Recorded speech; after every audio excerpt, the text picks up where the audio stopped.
February 26, 1991. Specialist Daniel Stamaris is a combat medic with the 3rd Armored Division, racing forward in a Bradley fighting vehicle during the ground war. Suddenly, the radio crackles. Friendly fire incident. 2 Bradleys hit, multiple casualties. Stamaris's vehicle diverts to the scene. When he arrives, it's chaos. Burning vehicles, wounded soldiers scattered around, some with severe burns, some with shrapnel wounds. Stamaris has minutes, maybe seconds, to make decisions that will determine who lives and who dies. He takes a breath and goes to work. Welcome back to Gulf War Chronicles. Today we're talking about the unsung heroes of Desert Storm, the combat medics, corpsmen, and medical personnel who saved lives under the worst possible conditions. While tanks battled and aircraft struck targets, these men and women were running into danger to pull wounded soldiers out of burning vehicles, treating traumatic injuries in the middle of firefights, and performing medical miracles in field hospitals. The survival rate for wounded coalition troops in Desert Storm was over 98%. That didn't happen by accident. This is their story. Let me give you some context. Desert Storm was supposed to be brutal. Pre-war estimates predicted thousands of coalition casualties. The military medical system prepared for a bloodbath. Field hospitals were set up throughout Saudi Arabia. Medical units trained for mass casualty events. Blood supplies were stockpiled. Medevac helicopters were positioned to evacuate wounded from the battlefield. Everyone was ready for the worst. Instead, coalition casualties were remarkably low. 147 Americans killed in action. About 500 wounded seriously enough to require medical evacuation. Those are incredibly low numbers for a war involving 500,000 U.S. troops and 6 weeks of combat operations. But every one of those casualties required immediate, expert medical care. And combat medics delivered it under conditions that would terrify most people. Combat medics are the first line of medical care in battle. They're attached to combat units, infantry platoons, armor companies, artillery batteries. When someone gets hit, the medic is right there. They assess the wound, stop the bleeding, stabilize the patient, and coordinate evacuation to higher levels of care, all while possibly under fire themselves. It's one of the most dangerous and stressful jobs in the military. Corpsman Robert Garcia was a Navy medic attached to a Marine unit during Desert Storm. He described the pressure. You train for years on how to treat trauma, gunshot wounds, shrapnel, burns, shock. But when it's real, when it's your friend bleeding out in front of you, the stress is overwhelming. You have to push that aside and focus on the medical procedures. Assess, treat, stabilize, evacuate. Keep them alive long enough to get to a surgeon. The challenges in Desert Storm were unique. The desert environment itself was harsh. Extreme heat during the day, cold at night, sand everywhere. Sand got into wounds, into medical equipment, into everything. Medical supplies had to be protected from the heat and dust. IV fluids would get hot sitting in the sun. Bandages would get covered in sand. Medics had to adapt constantly. Vehicle casualties were particularly difficult. When a Bradley or tank gets hit, crew members can suffer terrible injuries, burns from fires, traumatic amputations from explosions, crush injuries from being thrown around inside the vehicle.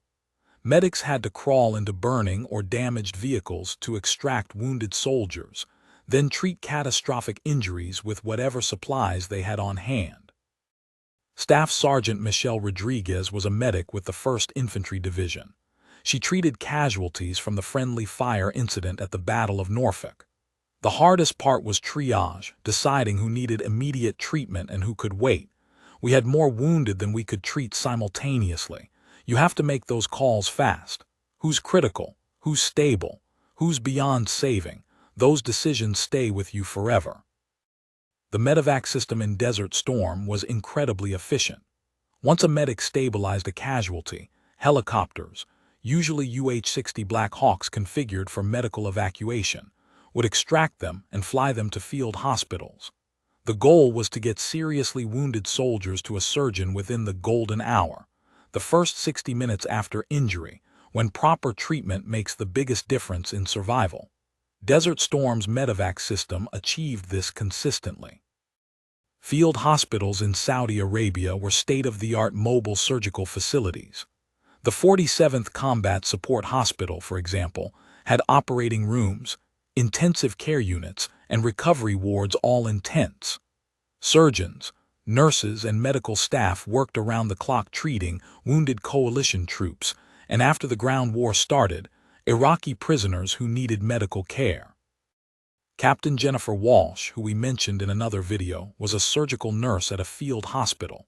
She said they prepared for hundreds of casualties per day. Instead, they treated dozens. We were grateful the numbers were low, but every patient still needed expert care. Burns, shrapnel wounds, vehicle accident injuries. We treated American, British, Saudi, Iraqi, anyone who needed medical help. The Hippocratic Oath doesn't distinguish between friend and enemy. One of the most challenging aspects was treating chemical weapons casualties, except they never came.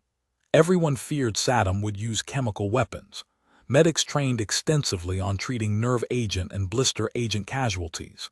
They carried atropine auto-injectors, decontamination kits, protective gear.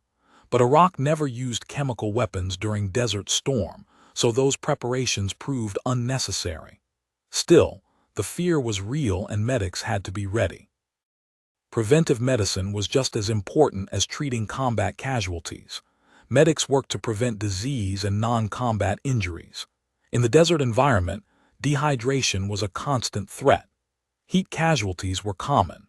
Medics enforced hydration discipline, treated heat exhaustion and heat stroke, and educated soldiers on protecting themselves from the environment. More soldiers were probably saved from dehydration than from enemy fire. Disease prevention was critical too. Medics ran immunization programs, enforced field sanitation, monitored food and water quality. There were concerns about diseases endemic to the region: leishmaniasis, various parasites, respiratory infections from dust. The medical prevention programs kept disease rates remarkably low for such a large deployment in harsh conditions. Mental health was another concern, though it wasn't well understood at the time. Combat stress, what we now call post-traumatic stress or operational stress injuries, affected soldiers. Some medics were trained in basic psychological first aid, recognizing signs of combat stress, providing initial support, referring soldiers who needed more help. The understanding of combat trauma has improved dramatically since '91, but medics were doing their best with the knowledge available then. After the war, when researchers studied Desert Storm medical operations, several factors stood out as contributing to the high survival rate. First, body armor, Kevlar helmets and vests saved lives. Second, the Medevac system was fast and efficient. Third, field hospitals were equipped and staffed to handle serious trauma. Fourth, medics and corpsmen at the point of injury were well trained and effective. The entire medical chain worked together. There were heroes among the medical personnel whose stories deserve recognition. Specialist Stamaris, who I mentioned at the beginning, saved multiple lives at the Norfolk friendly fire incident, treating severe burns and organizing evacuation under difficult conditions. Corpsman Garcia ran into an active minefield to reach a wounded Marine and carried him to safety. Staff Sergeant Rodriguez worked for 18 hours straight treating casualties during the ground war's heaviest fighting. The contrast with Iraqi medical care was stark. Coalition forces found Iraqi military medical facilities that were poorly equipped, understaffed, and often abandoned. Iraqi wounded soldiers told stories of receiving minimal care, if any. The Iraqi military medical system had collapsed under the air campaign and general breakdown of Iraqi command and control. Coalition medical personnel ended up treating thousands of Iraqi prisoners, providing care that Iraq's own medical system couldn't deliver. One story that illustrates the professionalism of coalition medics: a field hospital received an Iraqi prisoner who'd been severely wounded.